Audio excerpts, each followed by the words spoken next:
Yes, mtazamaji, tunaarifiwa hii leo kwamba baada ya Mange sasa ni msanii Roma yuko hoi hospitali, anatarajia na kutegemea mirija kwa ajili ya chakula na dawa. Hili limekaa vipi kwako mtazamaji? Karibu tuangazie mpaka tamati kwa ajili ya kufahamu nini ambacho kimemfika msanii Roma kutoka nchini Tanzania ambaye anaishi huko ughaibuni.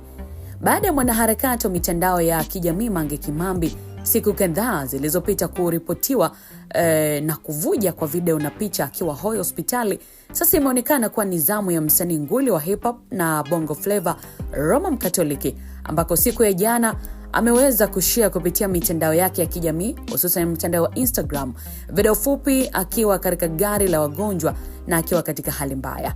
Roma ameonekana akiwa na mirija sehemu za mwili wake kwa ajili ya usaidizi wa kupitisha dawa pamoja na chakula, na caption aliandika God.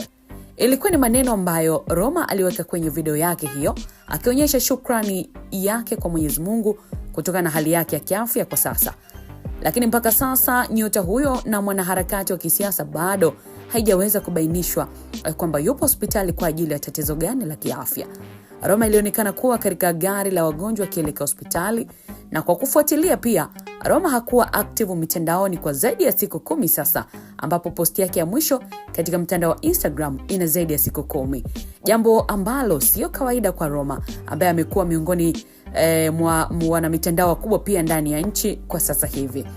Hivyo basi, kitendo cha msanii huyo kukaa kwa siku 10 takribani na kisha kutoposti kitu chochote, na video ambayo imeonekana hivi sasa akiwa hospitalini akiwa katika hali ile ya kuumwa sana, inakuwa jambo la wasiwasi mkubwa sana kwa wapenzi na mashabiki zake wa muziki, lakini pia mashabiki wale ambao wanampenda kindaki msanii huyo na mwanaharakati wa kisiasa. Itakumbukwa kuwa Roma ni miongoni mwa wanaharakati wakubwa sana wanaotaka mabadiliko ya kisiasa na kushinikiza demokrasia na katiba mpya pia ndani ya taifa la Tanzania, na zaidi akiwa muhanga wa matukio ya utekaji nyara.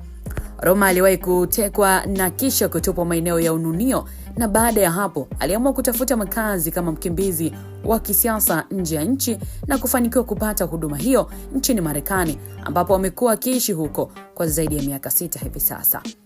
Baada ya wanaharakati hao kuingia kwenye headline kufuatia matukio hayo ya kuumwa ghafla, maneno yamekuwa mengi katika mitandao ya kijamii. Wapo wanaodai kwamba huenda wamepewa sumu kufuatia mambo ya kisiasa yalikuwa yakiendelea nchini, maana wao walikuwa kipaumbele sana cha kushawishi wa Tanzania waandamane mpaka kupelekea vifo Oktoba 29. Lakini kwa upande mwingine wako ambao wanadai kwamba huenda ni laana inawamaliza kimya kufuatia yaliyotokea Oktoba 29. Waliwaponza wa Tanzania kuingia kwenye mfumo wao ambao wamepelekea kupoteza maisha. Lakini pia wapo wanaodai kwamba huenda hela za watu walizokula kwa lengo la kushawishi wa Tanzania waandamane sasa zinawatokea puani. Mimi sina la ziada katika hili.